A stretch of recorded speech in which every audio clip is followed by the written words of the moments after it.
So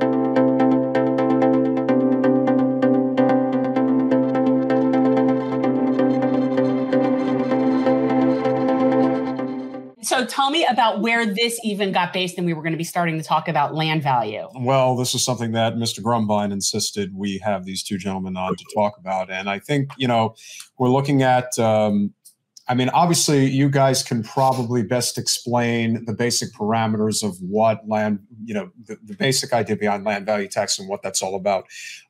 We're seeing where the economy is not heading in the right direction right now. We all know that. And we talk at great length about having more knowledge as individuals in terms of what we can do. So whoever wants to jump in first and give the basics of land value tax, that would be awesome. Josh, go ahead. I'll defer to my elders. Ooh. I was the oldest person in the last segment, so I don't have any ground here, but please. Okay, I'll start then. The land value tax is seemingly a coma-inducing concept, but it actually gets some people very, very upset, and the people it gets upset are people that are taking the public wealth, the public legacy that all of us have that's in the land, and they're taking it and putting it into their private pockets. And that includes all kinds of things like taking scarce natural resources, buying up vacant land in cities and taking away opportunities for working people and small businesses. And what we try to do, and I work on the ground with cities across the United States, is we try to shift our tax system away from from goods, I should say, like income and wages and sales, and to take those taxes and put them into something that's sitting there, and that's land value. And land value is different in that no one person creates it. The community creates it. It's really one of the few things that we all as human beings hold in common. And if we create that land value, the community, then we, the community, should get a cut of it instead of it being short-stopped like a baseball player, from between the land and the people. And too many people make too much money by not doing anything, by not lifting their finger to do anything. They collect rents, and they really make themselves insanely, perversely wealthy simply by owning land, sitting on it, and letting it appreciate and not doing any work. Yeah. Rich, jump in, brother. Yeah, well, I was just going to say, to really get excited about this idea, I think you have to understand the relationship between the land value tax and land rent. So what that means is that if you could rent your land at say like 6% of what it would sell for, and you were then taxed at 6% of what the land would sell for, then that means you're renting the land from the community. So it's similar to, there's some places around the world like Arden, Delaware, where the city's land is held in trust and the homeowners have title to their structures, their houses, but they're renting the land from the community. So when you can achieve the same thing as that with the land value tax. So what that means is that you don't have to borrow money in order to acquire land because you're renting it from the community.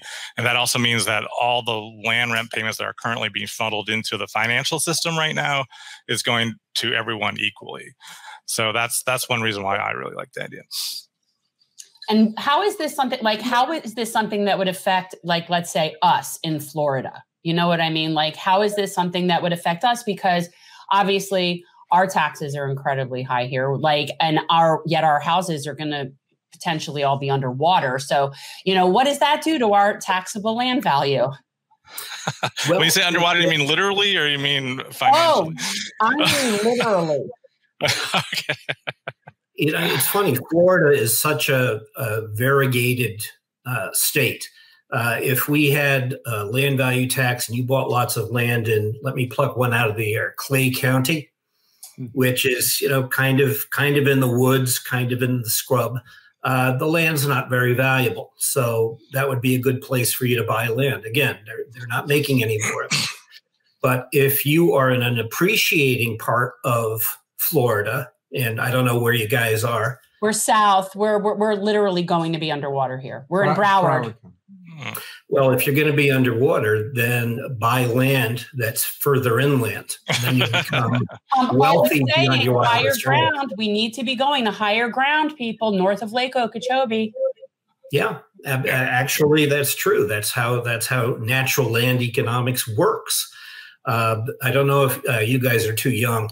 The Superman movie with Gene Hackman as Lex Luthor. I saw it in the theater. I'm not that young. Yeah. Otisburg. I was thinking of that too, John. I was thinking Otisburg might be a good place to buy land, but Well, I mean, his scheme to get rich was to sink California, and he would buy the land that was left over. Yeah. Fiendish, be a genius. Right. Well, I always think that eventually Tahoe will be oceanfront. I mean, it's like that whole state could easily crumble off the side, but we need scuba gear here. That's our problem. And I think that it's interesting because even though I look at what's happening here as I can't fathom why anybody would be investing in property down here, especially coastal property. And yet it's nonstop. It's nonstop. Like there are people. How is that valuable when we know it's going to be underwater? Well, it's interesting. I mean, I'm going to grab it because I've thought about it. I live on the coast, near the coast in New Jersey.